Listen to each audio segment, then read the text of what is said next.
नमस्कार दोस्तों, स्वागत है आपका अपने यूट्यूब चैनल अपनी नौकरी में। दोस्तों, आज से हम शुरू करने वाले हैं एमपी टेट वर्ग 3 के लिए बाल विकास की महत्वपूर्ण प्रश्नोत्तरी, जिसमें आपके सिलेबस के अकॉर्डिंग चैप्टर वाइज सारे सब्जेक्ट की प्रश्नोत्तरी शुरू होगी। इसमें आज हम लेके आए हैं आपके लिए बाल विकास की प्रश्नोत्तरी, जो लगभग 2000 प्रश्न किसी न किसी एग्जाम में आए हुए आपके वीडियो के माध्यम से डिस्कस किए जाएंगे। इसकी आपको लगातार सीरीज मिलती रहेगी। तो जितने सिलेबस में आपके पार्ट दिए गए हैं उसके हिसाब से आपको सारे प्रश्न किसी न किसी पेपर के आए हुए दिए जाएंगे। तो उम्मीद करते हैं आप हमारे साथ वीडियो बने रहेंगे अंत तक, और ये वीडियो आपके लिए काफ़ी हेल्पफुल साबित होगा। तो वीडियो में बने रहिए अंत तक। चलिए बिना टाइम गवाए वीडियो को शुरू करते हैं। जो आज का टॉपिक है हमारा वो है विकास की अवधारणा और अधिगम के साथ उसका संबंध। आप अपने बाल विकास के सिलेबस में देख लीजिएगा, पहला चैप्टर हो गया आपका इससे संबंधित। तो इससे संबंधित कुछ प्रश्न लेकर आए हैं जो आपकी परीक्षा में आने की 100% उम्मीद है और किसी न किसी एग्जाम में आए हुए हैं। तो चलिए प्रश्नों को सॉल्व कर लेते हैं। पहला प्रश्न है, चरित्र का विकास होता है इच्छा शक्ति के द्वारा, बर्ताव एवं व्यवहार के द्वारा, नैतिकता के द्वारा। तो आपको पता है कि चरित्र का विकास इच्छा शक्ति, बर्ताव और व्यवहार और नैतिकता तीनों के द्वारा होता है। तो यहाँ पर आपका राइट आंसर हो जाएगा उपरोक्त सभी। यहाँ पर राइट आंसर हो जाएगा आपका उपरोक्त सभी, यानी इच्छा शक्ति के द्वारा, बर्ताव व्यवहार के द्वारा और नैतिकता के द्वारा। चलिए अगला प्रश्न है, अल्पवयस्क बच्चों के अधिगम में अभिभावक की भूमिका होनी चाहिए। जो पूरी तरह से वयस्क बच्चे नहीं हैं उनके लिए जो अधिगम में अभिभावक की भूमिका किस प्रकार से होनी चाहिए इसके बारे में बताना है। संवेदनात्मक, उदासीन, निषेधात्मक या अग्र सक्रिय। चलिए इसका राइट आंसर हो जाएगा आपके लिए कि अल्पवयस्क माता पिता के लिए जो है अभिभावक की जो भूमिका होनी चाहिए वो होनी चाहिए अग्र सक्रिय के रूप में। अग्र सक्रिय के रूप में क्यों होनी चाहिए? इसका रीजन ये है कि जब भी बालक के जो चरित्र का विकास होगा वो अल्पवयस्क है, क्योंकि तो अभिभावक अग्र सक्रिय रहेंगे ताकि उनका बालक जो है वो गलत मार्ग पर भटके ना, या भटकाव की स्थिति उसमें उत्पन्न ना हो। चलिए अगला क्वेश्चन देख लेते हैं। बचपन का सांप्रतिक दृष्टिकोण की मान्यता है। बचपन का जो सांप्रतिक दृष्टिकोण है उसकी मान्यता है। ये भी यूपी टेट में आया हुआ प्रश्न है। जो बचपन का सांप्रतिक दृष्टिकोण है उसकी मान्यता क्या है? बचपन वृद्धि एवं परिवर्तन की एक अनूठी अवधि है। जो बचपन है वो वृद्धि और परिवर्तन की अनूठी अवधि है, यह है इसका दृष्टिकोण। या बच्चों को युवा प्राप्त वयस्कों के रूप में सबसे अच्छा माना जाता है, या बहुत तरीके से बच्चे प्राप्त वयस्कों से बराबर हो जाते हैं, या फिर चौथा ऑप्शन है बचपन आधारित रूप से प्रतीक्षावधि है। चलिए बताइए इसका बचपन का सांप्रतिक दृष्टिकोण क्या है। तो बचपन का जो सांप्रतिक दृष्टिकोण है वो है कि बचपन वृद्धि एवं परिवर्तन की अनूठी पहल है। चलिए अगला क्वेश्चन देख लेते हैं। अगला क्वेश्चन है, एक प्रासामान्य 12 वर्ष की आयु के बच्चे में सबसे अधिक होना संभव है। जो 12 वर्ष का बच्चा है और वो सबसे अधिक क्या हो सकता है इसमें? वयस्कों को खुश करने के बारे में उसके पास दुश्चिंता होगी, या समकक्षी के अनुमोदन के लिए बेचैनी होगी, कुल प्रेरक में समन्वय की कठिनाई होगी, अब और यहाँ में उनकी रुचियों को सीमित करने में उसको अधिक संभावना होगी। तो बताइए इसका राइट आंसर क्या होगा? जो एक प्रासामान्य बालक है उसकी सबसे अधिक क्या हो सकता है? वयस्कों को खुश करने की चिंता, या समकक्षी अनुमोदन, या प्रेरक समन्वय में कठिनाई, या रुचियों को सीमित करना। चलिए इसका राइट आंसर हो जाएगा आपके लिए ऑप्शन नंबर बी, समकक्षी अनुमोदन के लिए बेचैनी। क्योंकि 12 वर्ष की आयु के जो बालक है वो अपने समकक्षी समूह का एक सक्रिय सदस्य बन जाता है, इसलिए उसको समकक्षी समूह में अनुमोदन के लिए बेचैनी बनी रहेगी। चलिए अगला क्वेश्चन है आपका, परिपक्वता का संबंध है सृजनात्मकता से, विकास से, बुद्धि से या रुचि से। तो परिपक्व क्या होता है? सृजनात्मकता, बुद्धि, रुचि या फिर विकास। तो इसका राइट आंसर हो जाएगा आपके लिए विकास। क्यों हो जाएगा विकास? क्योंकि आपको पता है कि विकास वह प्रक्रिया है जिसमें बालक मानसिक शारीरिक रूप से परिपक्वता की ओर अग्रसर होता है। तो विकास में जो होती है वो परिपक्वता आती है। अगला क्वेश्चन है आपके लिए, शरीर के आकार में वृद्धि होती है क्योंकि। यहाँ आपको दो ही ऑप्शन दिखाए गए हैं, इन्हीं दो में से एक को आपको चूज करना है। शरीर के आकार में वृद्धि होती है क्योंकि संवेगात्मक विकास होता है, शारीरिक और गत्यात्मक विकास होता है। तो इसका राइट आंसर आप ही समझ गए होंगे कि शारीरिक विकास में वृद्धि होती है क्योंकि शारीरिक और गत्यात्मक विकास होता है। चलिए अगले प्रश्न के बारे में डिस्कस करेंगे। एक 13 वर्षीय बालक बात बात में अपने से बड़ों से झगड़ा करने लगता है और हमेशा स्वयं को ही सही साबित करने की कोशिश करता है। वह विकास की किस अवस्था में है? तो यहाँ पर आपको पूरा घुमाने की कोशिश की गई है कि झगड़ा करता है कि ये करता है, सीधी सीधी है। जब वो बता रहे हैं कि 13 वर्षीय है तो आपको पता है 13 से 18 वर्ष की जो उम्र है वो किसकी मानी जाती है?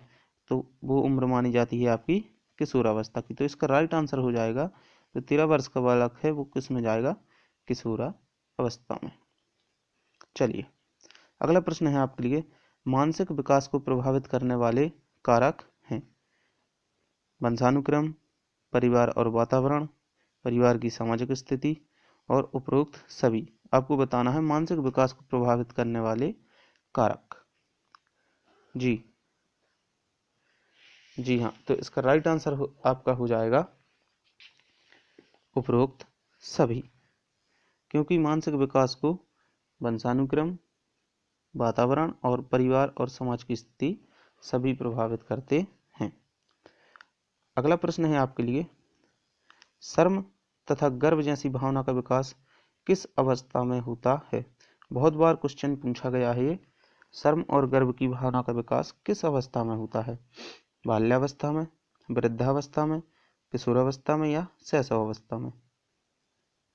जी हाँ, बताइए। तो इसका राइट आंसर हो जाएगा आपका बाल्यावस्था में। शर्म और गर्व जैसी भावना का विकास जो होता है वो किस अवस्था में होता है? बाल्यावस्था में होता है। ठीक है, समझ गए होंगे। नहीं समझे हो तो बताएं। देखो, संवेगात्मक विकास की दृष्टि से बाल्यावस्था को कौन सा काल कहा जाता है? अनोखा काल कहा जाता है। तो बालक में मूल संवेगात्मक लक्षण जैसे शर्म और गर्व जैसी भावना का विकास होता है। चलिए अगला प्रश्न है आपके लिए, शैशव अवस्था की मुख्य विशेषता क्या नहीं है? शैशवावस्था की मुख्य विशेषता क्या नहीं है? इस पर आपको अवश्य ध्यान देना है, नहीं तो क्वेश्चन गलत हो जाएगा। चिंतन प्रक्रिया, शैशवावस्था में बच्चे चिंतन प्रक्रिया करते हैं, सीखने की प्रक्रिया में तीव्रता होती है, जिज्ञासा की प्रवृत्ति होती है, अनुकरण द्वारा सीखने की प्रवृत्ति होती है।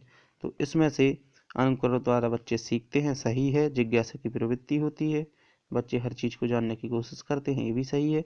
और किसी भी चीज़ को जल्दी सीख जाते हैं, तो सीखने की जो तीव्रता है वो भी बच्चों में होती है।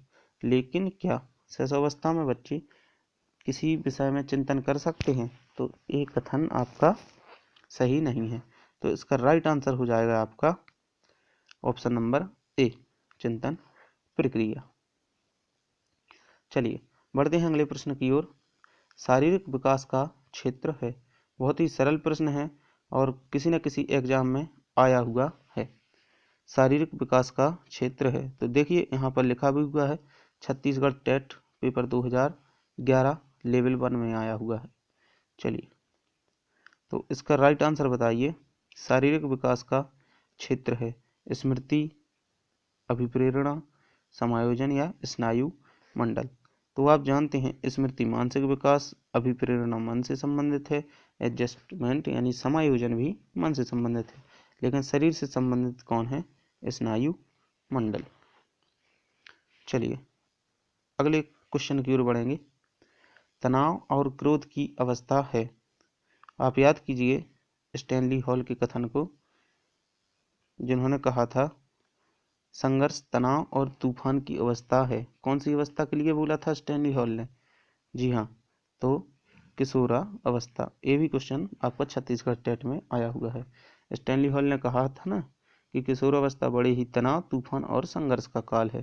तो उसी से लिया गया तनाव, क्रोध, तूफान या संघर्ष का काल किसे कहा जाता है? किशोरावस्था को, और किशोरावस्था को ही कहा जाता है। चलिए अगला प्रश्न है, विकास में वृद्धि से तात्पर्य है।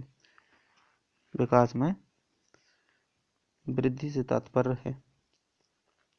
ऑप्शन नंबर ए आकार, सोच समझ कौशलों में वृद्धि, वजन में वृद्धि, ज्ञान में वृद्धि या संवेग में वृद्धि।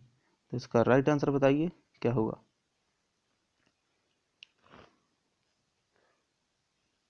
इसका राइट आंसर होगा आपका वजन में वृद्धि। विकास में वृद्धि से तात्पर्य है, जो विकास हो रहा है उसमें जो वृद्धि हो रही है, तो उससे तात्पर्य है वजन में वृद्धि होना। क्योंकि वृद्धि जो है मात्रात्मक होती है और एक निश्चित समय तक होती है, इसलिए वजन में वृद्धि विकास में वृद्धि माना जाएगा। चलिए अगला क्वेश्चन है, बाल्यावस्था होती है। बाल्यावस्था की जो अवस्था है कब तक होती है? 21 वर्ष तक, 5 वर्ष तक, 12 वर्ष तक, कोई भी नहीं। तो आपको पता है एक जो सामान्य वर्गीकरण किया गया है अवस्थाओं का, 0 से 6 वर्ष, 6 से 12 वर्ष और 12 से 18 वर्ष। 0 से 6 बाल्यावस्था और 6 से 12 0 से 6 शैशवावस्था, 6 से 12 बाल्यावस्था और 12 से 18 किशोरावस्था। तो 0 से 6 जो शैशवावस्था है, और जो कहाँ पूछ रहे हैं कि बाल्यावस्था, तो बाल्यावस्था होती है आपकी किस अवस्था तक? 12 वर्ष तक। तो इसका राइट आंसर हो जाएगा आपका 12 वर्ष तक। चलिए इस वीडियो का अंतिम क्वेश्चन रहेगा आपके लिए, किस मनोवैज्ञानिक के अनुसार विकास एक सतत और धीमी प्रक्रिया है? किस मनोवैज्ञानिक के अनुसार विकास एक सतत और धीमी प्रक्रिया है? जी हाँ, परिभाषा है। तो इसका राइट आंसर हो जाएगा आपका स्किनर। स्किनर के अनुसार विकास सतत और धीमी धीमी प्रक्रिया है। तो दोस्तों इस वीडियो में इतना ही। अगर आपका प्यार अच्छे से मिलता रहा और आप लोग वीडियो को शेयर करते रहे, तो आपके लिए 2000 क्वेश्चन की बाल मनोविज्ञान की सीरीज कराई जाएगी, जिसमें आपको कम से कम 80 से 90% प्रश्न परीक्षा में ज्यों के त्यों देखने को मिलेंगे। इस वीडियो में इतना ही, मिलते हैं अगले वीडियो में आपसे। तब तक के लिए हंसते रहिए, मुस्कुराते रहिए, और हमारे चैनल को अभी तक अगर आपने सब्सक्राइब नहीं किया है तो सब्सक्राइब कर लें। मिलते हैं आपसे अगली वीडियो में। नमस्कार।